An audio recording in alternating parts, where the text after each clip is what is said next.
tous, soyez les bienvenus sur Monaco Info. Quels sont les titres qui font l'actualité en principauté? Élément de réponse dans ce sommaire. La 10e conférence des présidents de parlement des petits États d'Europe se tient sur le sol monégasque cette année.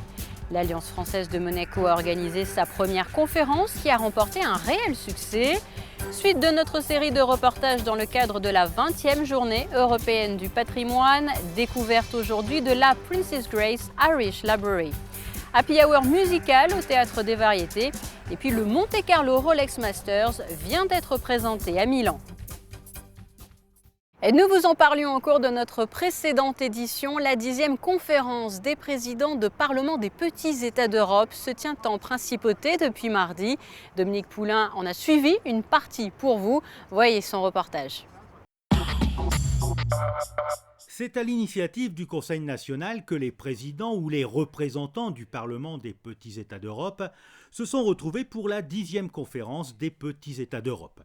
Étaient présents les républiques de Chypre, d'Islande, de Malte et de San Marin, le Grand-Duché du Luxembourg, les principautés d'Andorre, du Liechtenstein et de Monaco.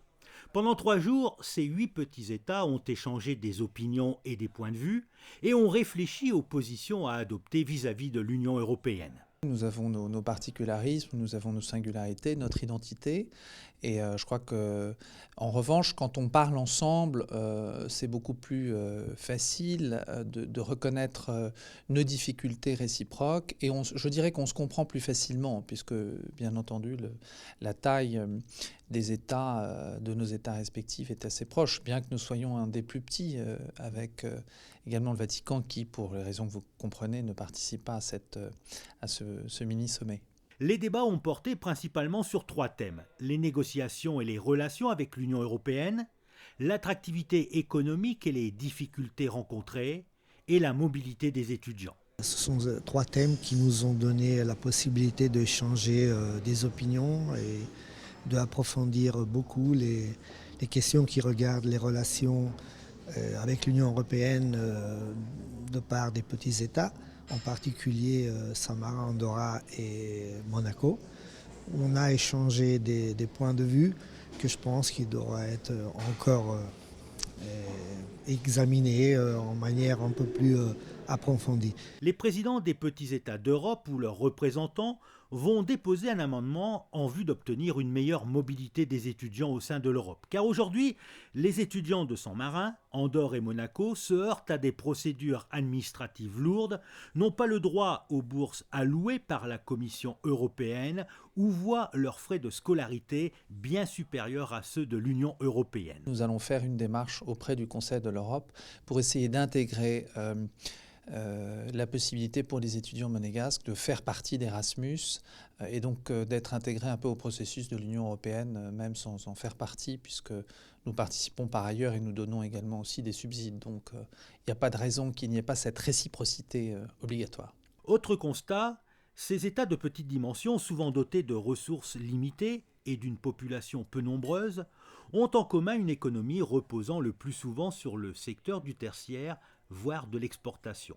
Mais ils doivent faire face aussi aux exigences d'un monde de plus en plus compétitif et ouvert. Pour nous, si vous voulez, la chose la plus compliquée, ça serait la libre circulation des personnes, le libre établissement les 4 libertés, si vous voulez. Cette liberté-là, ça serait difficile. Il faudrait envisager des périodes de transition comme nos amis de Liechtenstein ont fait.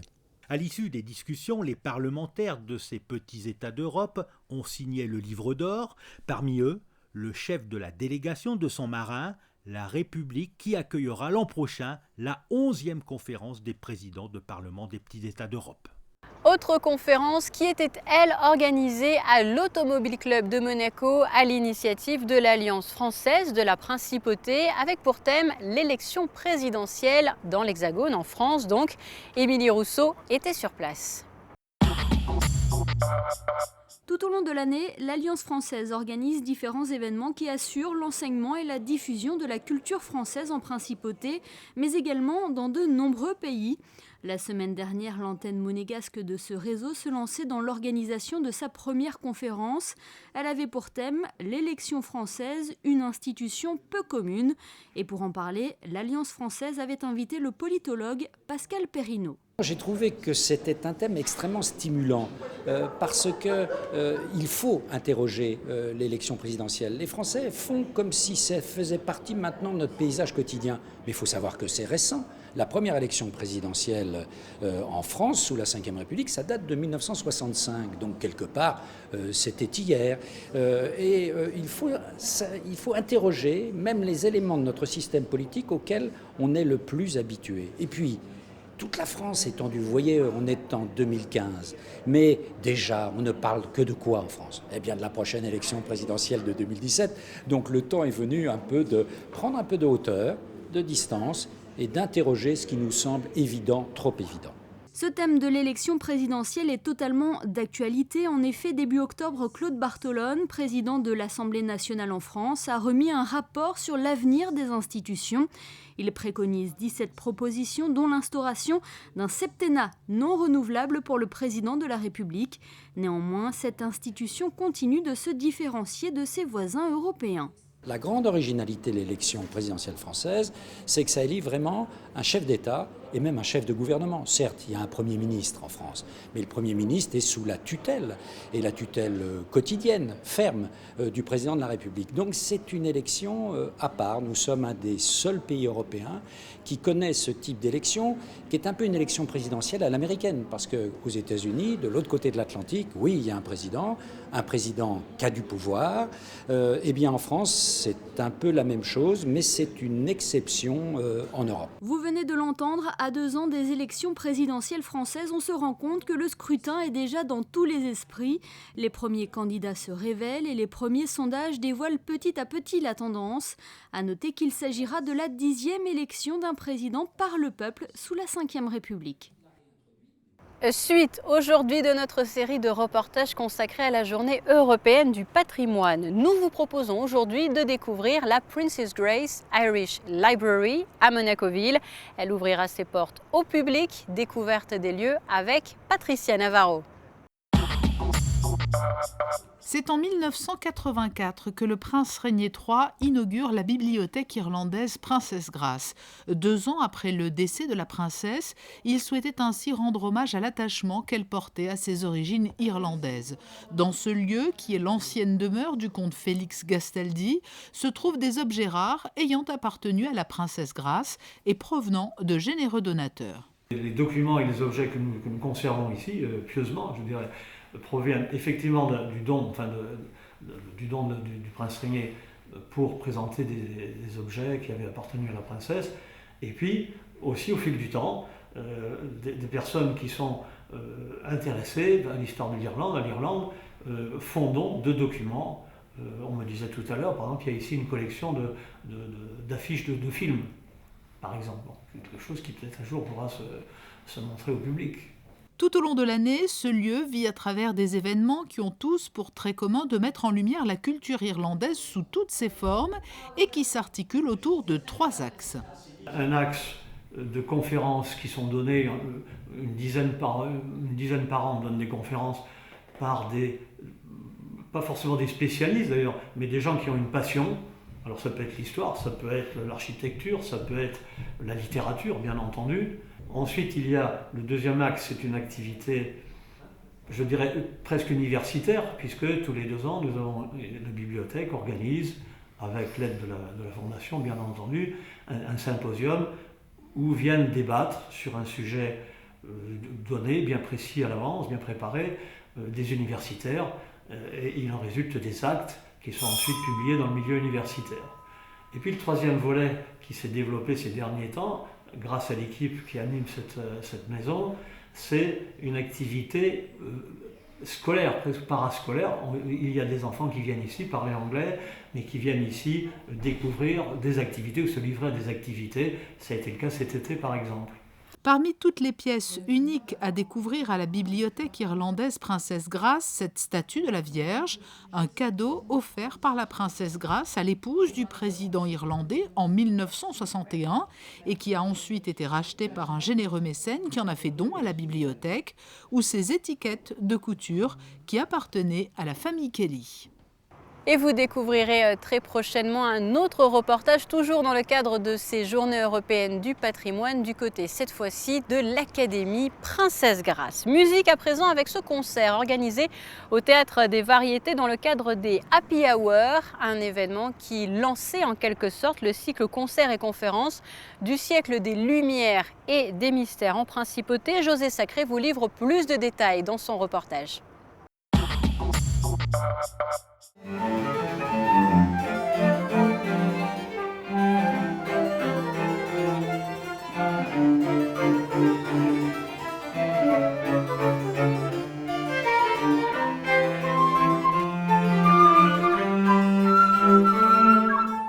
Le premier Happy Hour musical de la saison 2015-2016 a été organisé par l'Orchestre Philharmonique de Monte-Carlo en collaboration avec l'association Dante Alighieri et l'ambassade d'Italie à Monaco au Théâtre des Variétés jeudi 8 octobre. Au programme, une œuvre de Jean-Philippe Rameau et l'apothéose de lui de François Couperin, interprété par Sorine Turc violon, François Miro alto, Thibault Leroy violoncelle, Anne Mogue flûte et Camille Mugaudrilien clavecin.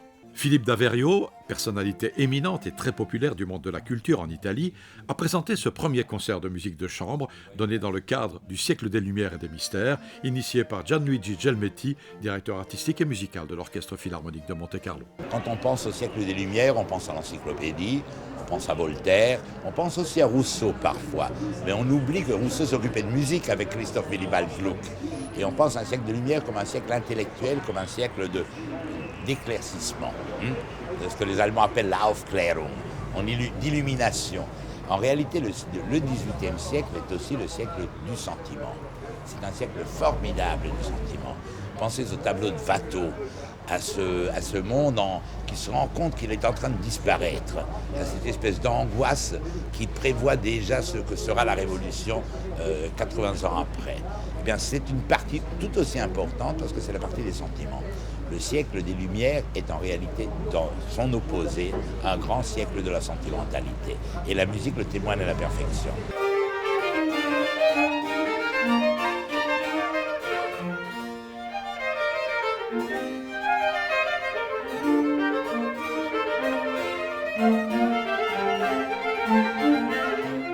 Est-ce que les œuvres choisies ce soir, il y en aura beaucoup d'autres tout au long de l'année, vous paraissent tout à fait aptes à illustrer votre propos? Elles sont très utiles parce que l'idée que Couperin, il n'y a pas plus français que Couperin. Il est né à Paris, il a passé sa vie à la cour de Louis XIV d'abord et de Louis XV par après. Il n'y a pas plus français que lui. Mais qu'il ait cité deux fois deux Italiens, ceux que les Français appellent Lully et les Italiens appellent Lully, parce qu'il était toscan, et l'autre qui est un peu le père de tous, Corelli. Il fait deux grands hommages à Lully et à Corelli, parce qu'il retrouve là-dedans une conception de sentimentalité de langage musical que la pompe officielle de Delalande n'avait pas. Il y a d'un côté, il y a le roi Soleil avec la solennité de la célébration musicale.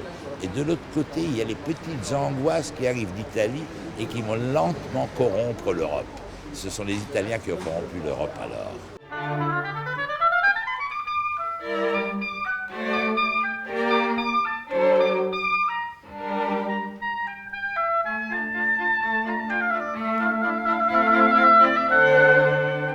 En deuxième partie, Christy Jesi et Nicolas Susnis, violon, Charles Lecky, alto, Thomas Duclos, violoncelle, Mathieu Bloch au bois, puis Marie Bébilotte, clarinette, ont interprété le quatuor pour hautbois et trio à cordes en fa majeur Köchel 370 de Mozart et le quintet pour clarinette et quatuor à cordes en la majeure Köchel 581.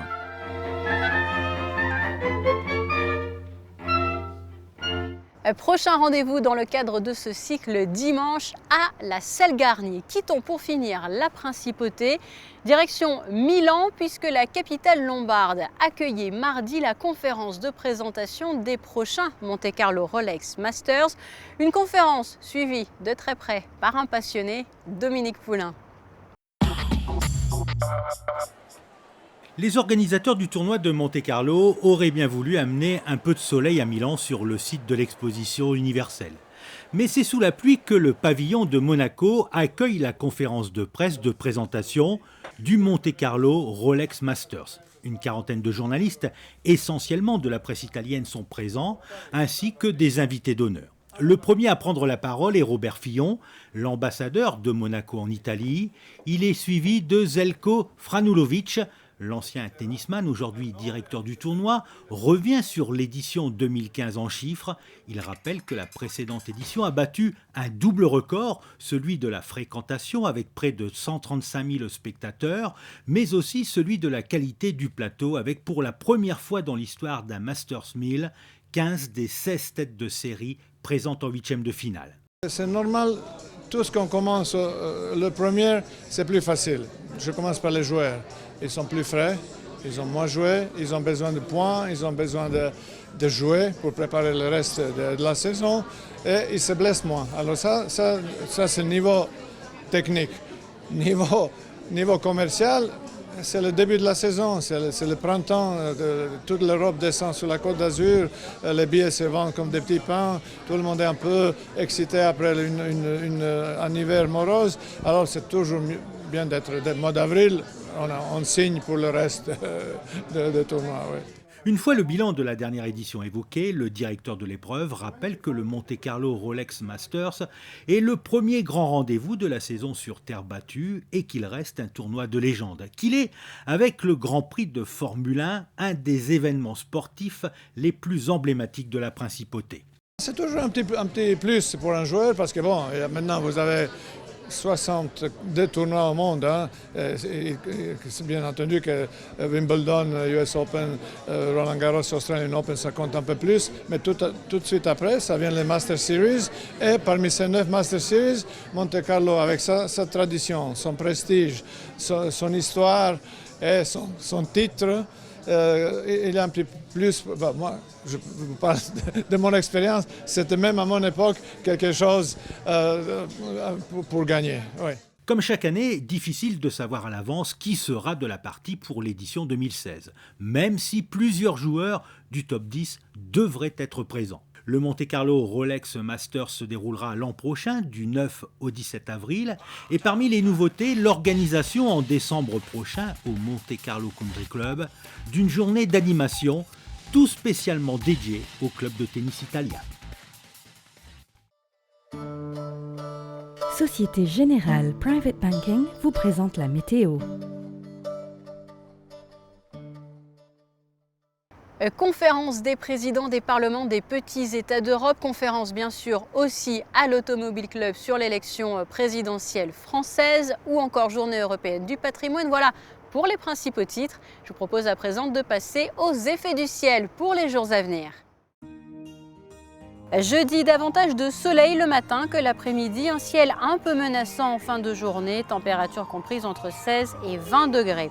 Vendredi, un temps bien plus frais, 14 le matin. Samedi, du beau temps durant une bonne partie de la journée. Confirmation cependant de la baisse des températures, comptée de 13 à 17 degrés. Et puis dimanche, un ciel plus incertain, en grande partie nuageux.